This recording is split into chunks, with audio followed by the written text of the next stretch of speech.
Patuloy nga ngayon ang malaking improvement na ginagawa ng tropang Texter para sa group at ang patuloy naman na winless record ng Terra Firma sa 5 straight loss ng mga to para sa Group A. Patuloy nga ang pamamayagpag naman ng Rain or Shine at malaking pagbabago naman ng Blackwater sa bago nilang import at patuloy ang pagiging dominante ng mga to sa 3 win straight ngayon na hawak nila sa Group B naman. Tara't pag-usapan natin yan. Umpisahan natin dito sa Talk and Text tropang Giga na ngayon nga nasa top 1 spot ng Group A at hawak ang 5 win loss sa sobrang laking araw talaga ng advantage ng TNT sa Group A, lalo na sila ang kilalang team na may malaking scoring lineup sa Group A na to. Biruin mo, dalawa lang naman talaga ang team na magiging balakid ng araw sa mga ito. Pwedeng Magnolia Hotshot at ang Meralco Bulls na isa sa mga sister company ng araw ng Talk and Text at same standing sila sa Group A na 5-1. Buti nga ngayon kahit pa paano nga raw nakakahabol pa ang Northport at Converge 5RX sa round 1 na to ng Governors Cup. Malaking tulong nga raw talaga para sa Talk and Text ang mga talented scorer nila sa lineup. Dito pa lang kila Jason Castro, Kim Aurin, Calvin Octana at Glenn Cobuntin. Sama mo pa itong dominanting import nila na si RSJ na tumutulong nga raw ngayon sa Talk and Text para maging dominanting team at malaking araw talaga ang posibilidad na mangunang araw ito sa Group A at patuloy na mamayagpag pa sa mga susunod na game. At sila nga kasi ang may hawak na kampyonato last Governors Cup, kaya ngayon malaki pa rin ang potensyal ng mga to na makapasok nga raw sa playoffs dahil nga sa patuloy na malaking improvement na ginagawa ng team na to.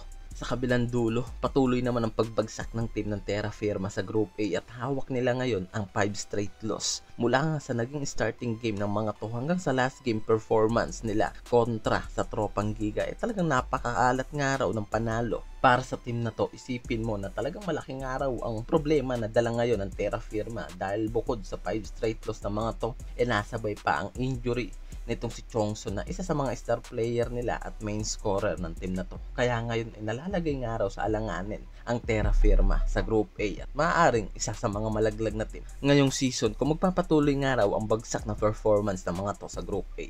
Sa Group B naman kumpiyansa pa rin ng Rain or Shine na patuloy ang pagiging dominante nila at hawak nila ngayon ang 4-1 standing at natanggal lang naman ang win streak nila dahil sa SMB last game ng mga ito dahil sa buzzer beater ni The Kraken. Even na natalo sila ng mga yan malaki pa rin ang kumpiyansa nitong si Coach Yeng sa pagiging number 1 team nila sa Group B. Lalo tinalo lang naman sila ng SMB nga raw sa isang kalamangan. But sobrang ganda pa rin nga raw at very impressive ng ginawang laro dito ng Ross. Lalo na itong rookie nilang si Felix Lemity at ang import nilang si Fuller. At isa sa tinitignan ngayong team na sobrang laki nga raw ng improvement para sa Group B na mula sa 0-3 straight loss ng mga ito hawak na nila ngayon ang 3-3 win loss sa Group B dahil sa bagong import na to ng Blackwater Bossing. Isipin mo mula sa 3 game na magkakasunod na nilaro nitong si George King sa team, nakuha nito ang 3 win straight na talaga nga naman na isa sa napakagandang nangyari ngayon sa Bossing. At yan nga ang patuloy na malaking pagbabago nga raw ng Blackwater dahil sa George King na to at bigla ang angat ng overall average points ng mga to sa Group B at malaki nga raw ang natulong ng import na to sa pag-angat ng Blackwater ngayon sa Group B. Kasabay niyan nakakuha pa nga raw ngayon ng magandang dynamic duo ang team na to dito kay George King at Cedric Verfield. Isipin mo may combined points ang dalawang to na 76 points sa last game nito kontra sa Ginebra na sobrang laki nga raw ng improvement ng mga to dahil sa nabuong duo na yan ng Blackwater. At ngayon nga patuloy nga raw ang pag-angat ng ratings ng mga to sa Group B. At kung isa ka sa mga panatiko ng team na yan at ng iba pang mga teams and players sa PBA League, mag-comment down ka na at mag-subscribe at patuloy na suportahan ang aking channel. Maraming salamat sa panonood mga quiz.